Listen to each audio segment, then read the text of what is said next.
नहमदुहु व नुसल्ली अला रसूलिहिल करीम, अम्मा बाद। अऊज़ु बिल्लाहि मिनश शैतानिर रजीम, बिस्मिल्लाहिर रहमानिर रहीम।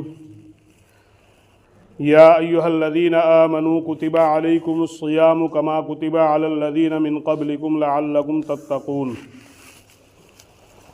सदक़ल्लाहुल अज़ीम। बुज़ुर्गों, दोस्तों, इस वक्त कुरान करीम की एक आयत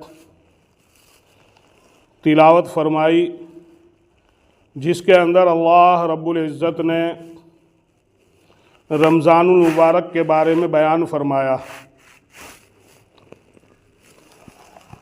इस दुनिया के अंदर अगर आप नज़र उठाकर देखेंगे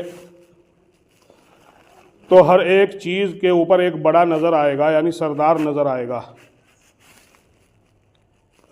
अल्लाह रब्बुल इज़्ज़त ने अंबिया किराम अलैहिस्सलातु वस्सलाम को पैदा फरमाया।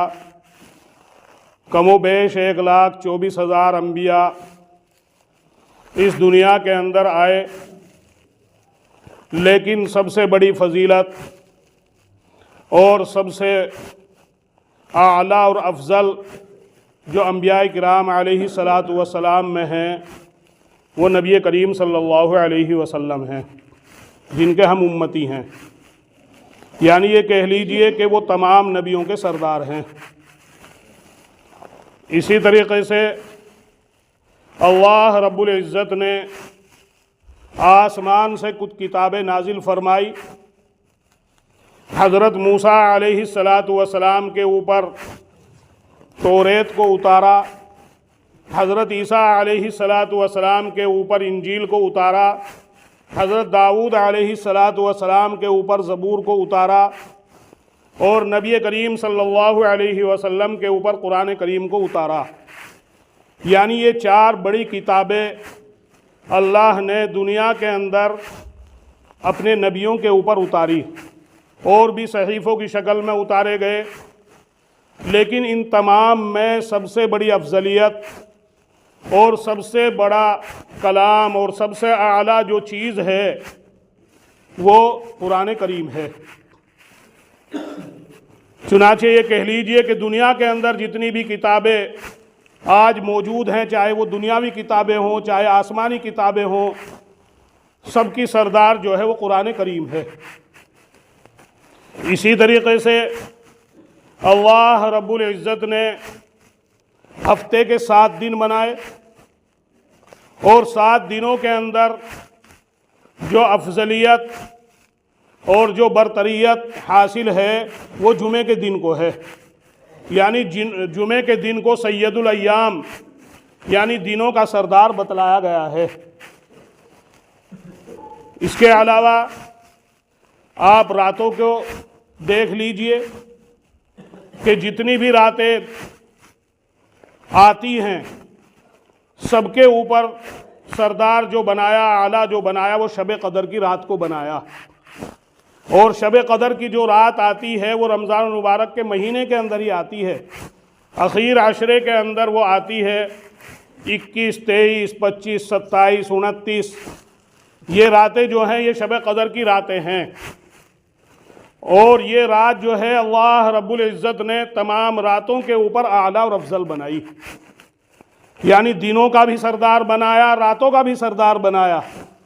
और उस एक रात की इबादत जो है वो 1000 महीनों की रातों से अफजल बतला दी। इसी तरीके से अल्लाह ने साल भर के 12 महीने बनाए और 12 महीनों के अंदर जो फजीलत हासिल है वो रमज़ान मुबारक के महीने को हासिल है। यानी रमज़ान मुबारक का महीना गोया के तमाम महीनों का सरदार है।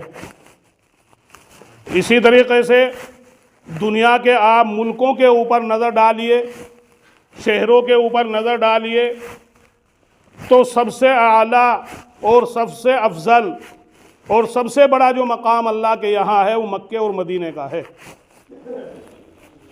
तो मुल्कों और शहरों के सरदार मक्का और मदीना, नबियों के सरदार नबी करीम सल्लल्लाहु अलैहि वसल्लम, किताबों की सरदार कुरान करीम, दिनों का सरदार जुमे का दिन, रातों की जो सरदार है वो शब कदर की रात, और जितनी उम्मतें अल्लाह ने इस दुनिया के अंदर उतारी, उन तमाम उम्मतों में सबसे अफजल उम्मत जो बनाया, हमें और आपको बनाया। यानी हर एक चीज़ के ऊपर अल्लाह रब्बुल इज़्ज़त ने एक बड़ा बनाया। लेकिन ये बड़ाई हमें कब हासिल हो सकती है और अल्लाह के यहाँ हम किस तरह बड़ा बन सकते हैं, उसको समझना है और फिर उसके मुताबिक अपनी ज़िंदगी को गुजारना है। अगर कुरान और हदीस को हम अपनी ज़बान से बड़ा मानते रहें, मानना चाहिए, लेकिन हमारा अमल कुरान और हदीस के मुताबिक ना हो, तो फिर अल्लाह के यहाँ महबूब नहीं हो सकते। सिर्फ जानने से काम नहीं चलेगा, मानने से काम चलेगा।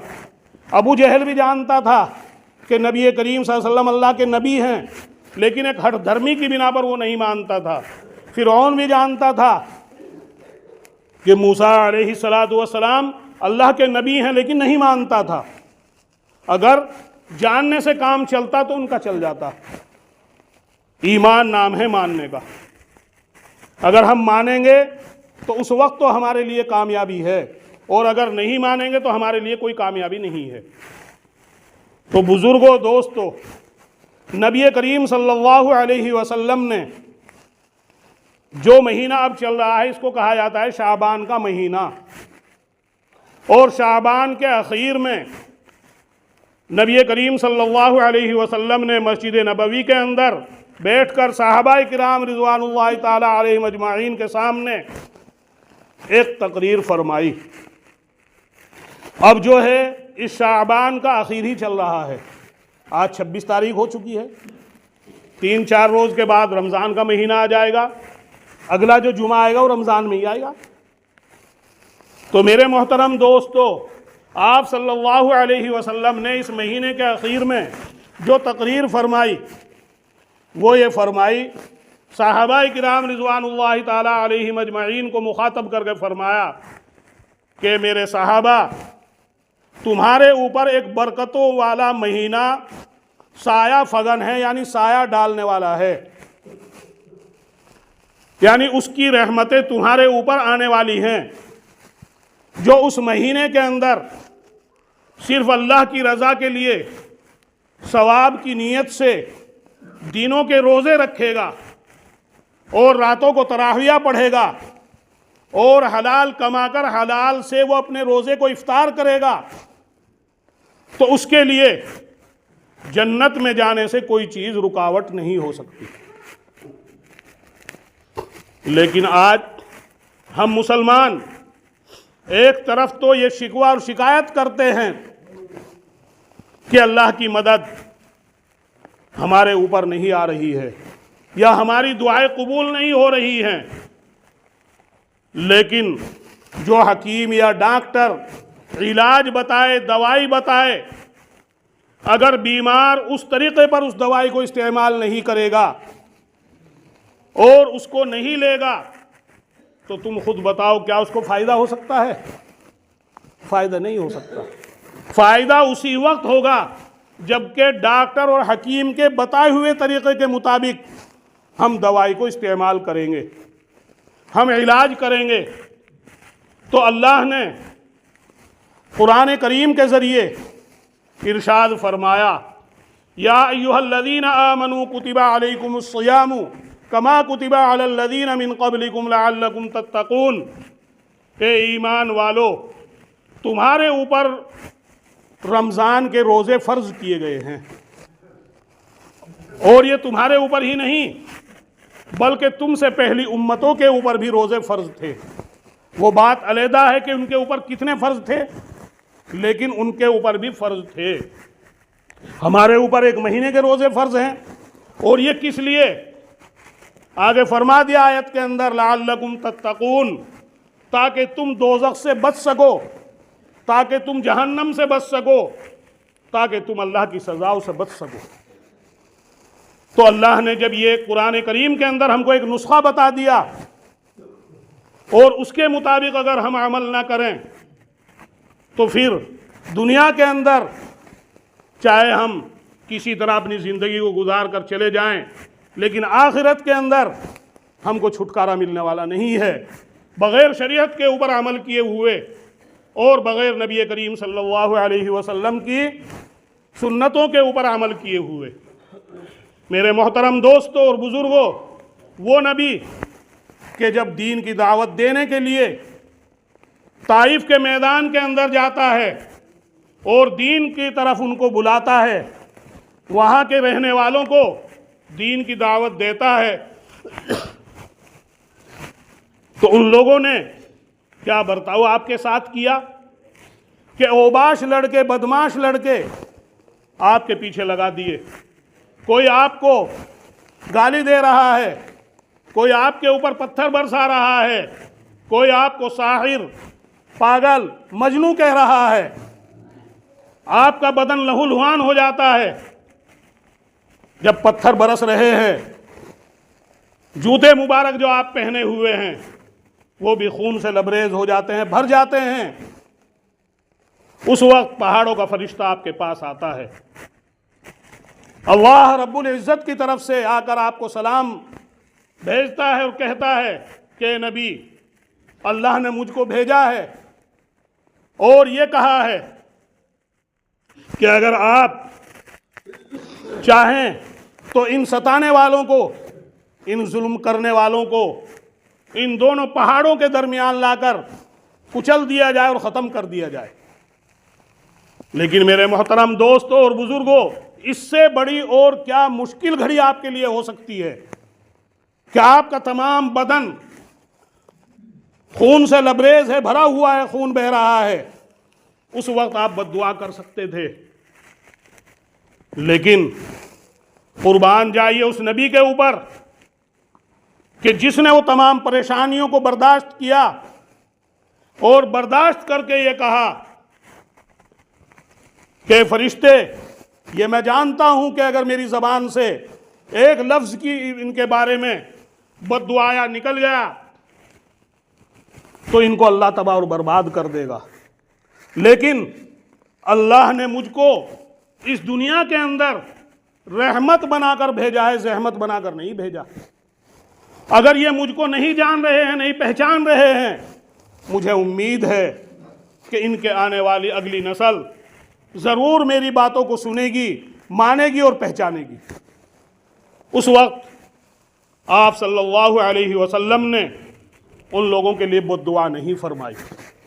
लेकिन इसके साथ साथ ये देखिए कि एक मर्तबा नबी करीम सल्लल्लाहु अलैहि वसल्लम खुतबा देने के लिए, जुमे के लिए मिंबर पर जा रहे थे और जब मिंबर की पहली पेड़ी के ऊपर आपने पैर रखा तो उस वक्त आपने आमीन कहा।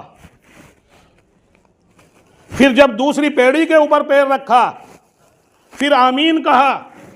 जब तीसरी पेड़ी के ऊपर पैर रखा फिर आमीन कहा। सहाबाए किराम रिज़वानुल्लाहि ताला अलैहिम अजमाइन बेचैन हो गए कि आज खिलाफ आदत, कि आपकी आदत तो इस तरह आमीन कहने की नहीं थी, लेकिन आज क्या वजह है कि हमारे महबूब, हमारे आका मोहम्मद सल्लल्लाहु अलैहि वसल्लम ने ये 3 मरतबा आमीन क्यों कहा? हमें तौफीक नहीं होती पूछने की कि अगर कोई बात हमारे सामने आती है बस उसमें नमक मिर्च लगाकर आगे तो उसे बढ़ाने की कोशिश करते हैं, लेकिन जिसके बारे में हमें बात पहुंची है उससे मालूम करने की हमें तौफीक नहीं होती। अगर तौफीक हो जाए तो ये हमारे तमाम लड़ाई झगड़े और आपस की जो नफरतें हैं, जो एक दूसरे की तरफ से सीनों के अंदर कीने हैं, वो ख़त्म हो सकते हैं। लेकिन ये हमें तौफीक नहीं है। हमें भी चाहिए कि अगर कोई अजनबी बात किसी की तरफ से हमारे सामने आए तो हम उसी वक्त उसकी तहकीक करें। तो मेरे मोहतरम दोस्तों और बुजुर्गों, सहाबाए किराम रिज़वानुल्लाहि ताला अलैहिम अजमाइन ने मालूम किया कि अल्लाह के रसूल, आज आपने खिलाफ आदत 3 मरतबा आमीन क्यों कहा? गौर से सुनने की बात है। तो आप सल्लल्लाहु अलैहि वसल्लम ने फरमाया कि सहाबा की जमात, जिस वक्त मैं खुतबा देने के लिए मिंबर पर जा रहा था तो हज़रत जिब्रील अलैहि सलातु वस्सलाम, जो तमाम फरिश्तों के सरदार हैं और अंबियाए किराम अलैहि सलातु वस्सलाम के पास वही लेकर वही आते थे, उनकी ड्यूटी थी, वो मेरे पास आए और आकर उन्होंने ये कहा कि इन सहाबा को, इन मुसलमानों को ये बतला दो कि जो मुसलमान चाहे मर्द हो या औरत हो, बालिग होने की सूरत में अगर रमज़ान मुबारक के महीने को अपनी ज़िंदगी के अंदर पाता है और फिर वो उसके रोज़े न रखे, रातों को तरावियाँ न पढ़े, तो उसके लिए हलाकत है, हलाकत है, हलाकत है। उसके ऊपर हज़रत जिब्रील अलैहिस्सलातु वस्सलाम जो फरिश्तों के सरदार हैं वो आमीन कह रहे हैं। आमीन का मतलब है कि ये दुआ कबूल होगी। और फिर नबी करीम सल्लल्लाहु अलैहि वसल्लम आमीन कह रहे हैं कि उसके लिए हलाकत है, उसके लिए सिवाय बर्बादी के और कुछ नहीं है, कि जो अपने बालिग होने के बाद रमज़ान के महीने को पाता है और दिनों के रोज़े नहीं रखता है मुसलमान। तो मेरे मोहतरम दोस्तों और बुज़ुर्गों, वो नबी जो मैंने मुख्तसर तौर पर आपको किस्सा सुनाया ताइफ के मैदान का, कि जहां पत्थर बरस रहे हैं, तमाम बदन से खून निकल रहा है, कैसी घड़ी है, कितनी परेशानी है, उस वक्त भी इंसानियत के लिए बद्दुआ नहीं फरमा रहा है, लेकिन उस मुसलमान के लिए कि जो अपनी ज़िंदगी के अंदर तंदुरुस्ती की हालत में, बालिग होने की हालत में रमज़ान मुबारक के महीने को पाता है और रोज़े नहीं रखता है, उसके लिए हलाकत है। और अगर हम नहीं रोज़े रखेंगे तो अब बताओ, सिवाय परेशानियों के, सिवाय उलझनों के, सिवाय दिमागी टेंशनों के और कुछ हमको हासिल नहीं होगा। तो इसलिए मैं आपसे अल्लाह के वास्ते, इस वक्त मुसलमानों के ऊपर बहुत नाजुक हालात हैं, अगर हालात बदल सकते हैं तो वो अल्लाह की तरफ से ही बदल सकते हैं। दुनिया वालों से हम उम्मीद रखें, नहीं बदल सकते। दिलों को फेरने वाला, दिलों को बदलने वाला जो है वो अल्लाह है, इसके अलावा और कोई नहीं है। आज जो हमको अपने दुश्मन नज़र आ रहे हैं या अपने मुखालिफ नज़र आ रहे हैं, ना मालूम कल को अल्लाह उन्हीं के दिल को बदल दे और वही हमारे मुवाफिक हो जाए। लेकिन ये कब होगा? क्योंकि नबी करीम सल्लल्लाहु अलैहि वसल्लम ने फरमाया, दुनिया के अंदर अगर कोई परेशानी आती है, दुनिया के अंदर अगर कोई मुसीबत आती है तो मुसलमान की वजह से आती है। जितना जिससे नज़दीकी होती है उतना उससे प्यार होता है, नहीं होता? मोहब्बत होती है उससे। लड़का अगर कोई जरा सी बाप के हक में या माँ के हक में कोई गलती कर दे तो गुस्सा कितना आता है, और एक दूसरा अगर कोई कर दे दूर का तो उससे इतना गुस्सा नहीं आता। तो मुसलमान से अल्लाह को मोहब्बत है, और मुसलमान से अल्लाह को इतनी मोहब्बत है कि माँ से भी ज़्यादा अल्लाह को मोहब्बत है। लेकिन इस मोहब्बत के ऊपर अल्लाह की तरफ से रहमतें कब आएंगी? जबकि हम उस इलाज को तलाश करके जो अल्लाह ने बतलाया उसके मुताबिक अपनी ज़िंदगी को गुजारेंगे।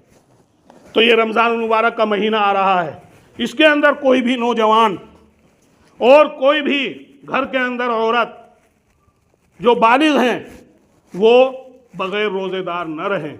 उस वक्त तो अल्लाह की तरफ से रहमतें आ सकती हैं। बहुत से हमारे नौजवान ऐसे हैं कि ऐसे अल्फाज अपनी ज़बान से निकाल देते हैं कि जो उसके ईमान को भी ख़त्म कर देते हैं। मिसाल के तौर पर अगर कोई रोज़ा नहीं रख रहा है, आज मज़ीद ये हो रहा है कि रोज़ा तो रखा ही नहीं लेकिन खुल्लम खुल्ला खा रहे हैं, ये दीन की तौहीन नहीं है, ये दीन के साथ मजाक नहीं है। और जो दीन के फ़र्ज़ का मजाक करेगा और दीन के फ़र्ज़ की मजाक उड़ाएगा वो ईमान से खारिज हो जाएगा। यानी अगर कोई खुल्लम खुल्ला खा रहा है, उसको हमने कह दिया कि भाई रमज़ान है, और उसकी ज़बान से निकल के भाई रोज़े तो रखे जिसके घर के अंदर अनाज ना हो, तो अगर ये अल्फाज उसने निकाल दिए तो समझिए वो ईमान से खारिज हो गया। और अगर उसका निकाह हुआ है, पहले से शादी उसकी हो गई है, तो उसका निकाह भी ख़त्म हो जाए जब ईमान से खारिज हो गया। अब अगर वो रहेंगे आपस में तो सिवाय गुनाह के और कुछ नहीं होगा। तो मेरे मोहतरम दोस्तों, ये रमज़ान मुबारक का महीना बहुत ही कीमती महीना है। इसकी कदर अगर हम करेंगे तो अल्लाह के नबी की बद्दुआ से और अल्लाह के अजाब से हम बच सकते हैं। फिर आपने फरमाया कि जब मैंने दूसरी पेड़ी के ऊपर पैर रखा तो उस वक्त जो मैंने आमीन कहा वो इसलिए कहा, नौजवान गौर से सुने कि किस लिए आमीन कहा गया। आपने फरमाया कि जो नौजवान, जो मुसलमान अपने बूढ़े माँ बाप को पाएं और वो उनकी खिदमत करके जन्नत ना कमा लें तो उनके लिए हलाकत है। उनके लिए क्या है? हलाकत है। आज देख लीजिए कि आज हम अपने माँ बाप की कितनी खिदमतें कर रहे हैं, अपने बाप की कितनी बातें हम मान रहे हैं, अपने माँ की कितनी हम बातें मान रहे हैं, जबकि नबी करीम सल्लल्लाहु अलैहि वसल्लम ने फरमाया कि बाप जो है वो जन्नत का दरवाज़ा है और माँ के पैरों के नीचे जन्नत है। और अगर हम यही देखना चाहते हैं, अगर हमारे माँ बाप हमसे खुश हैं, हमकी खिदमत कर रहे हैं, तो इंशाअल्लाह जन्नत के अंदर हमको कोई रुकावट नहीं बनेगी। इब्न सीरीन एक बहुत बड़े बुजुर्ग हुए, ख्वाब की ताबीर के इमाम हुए। जिस वक्त उनके वालिद का इंतकाल हुआ तो वो टेक लगाकर दीवार से रो रहे थे, टेक लगाकर रो रहे थे। तो उस वक्त जो उनके पास मौजूद थे मुताल्लिकीन मिलने जुलने ने कहा कि हजरत आप तो बहुत बड़े इमाम हैं, आप इस तरह क्यों रो रहे हैं? आपको तो दूसरों को समझाना चाहिए। नौजवानों सुनो क्या जवाब था उनका। उनका जवाब यह था कि आज जन्नत का एक दरवाज़ा मेरा बंद हो चुका है, जन्नत का दरवाज़ा बंद हो चुका है, क्योंकि बाप का इंतकाल हो गया। मैं खिदमत करता तो जन्नत का दरवाज़ा खुला हुआ रहता, आज बंद हो चुका है, इसलिए मैं रो रहा हूँ। और आज हम क्यों रो रहे हैं? बस एक रस्मी, इसके अलावा और कुछ नहीं है। तो इसलिए मेरे मोहतरम दोस्तों, वो नबी कि जब सताया जा रहा है उस वक्त बद्दुआ नहीं फरमा रहा, लेकिन उनके लिए बद्दुआ फरमा रहा है कि जो अपने बूढ़े माँ बाप को पाए और उनकी खिदमत न करके जन्नत न कमा ले, उनके लिए हलाकत है। तीसरी मर्तबा आप सल्लल्लाहु अलैहि वसल्लम ने जो आमीन कहा उसकी वजह भी बतलाई कि सहाबा की जमात, जिस वक्त मैंने मिंबर की तीसरी पीढ़ी के ऊपर पैर रखा तो उस वक्त हज़रत जिब्रील अलैहिस्सलातु वस्सलाम ने फरमाया कि जब आपका नाम लिया जाए किसी मजलिस के अंदर, यानी मोहम्मद सल्लल्लाहु अलैहि वसल्लम यानी नबी का नाम लिया जाए और मुसलमान उसको सुनकर आपके ऊपर दरूद न भेजें, सल्लल्लाहु अलैहि वसल्लम न कहें, तो उसके लिए हलाकत है। अगर हम कहीं भी किसी मजलिस के अंदर हैं, वहाँ तकरीर हो रही है, बयान हो रहा है और बार बार नबी करीम सल्लल्लाहु अलैहि वसल्लम का नाम आ रहा है, तो एक मर्तबा तो सल्लल्लाहु अलैहि वसल्लम कहना वाजिब है। अगर एक मर्तबा भी ना कहा तो फिर इसी हलाकत की बद्दुआ के अंदर हम शामिल हो जाएंगे। और अगर बार बार कह रहे हैं तो उसका सवाब जो है वो अलग है, लेकिन एक मर्तबा तो कहना ज़रूरी है।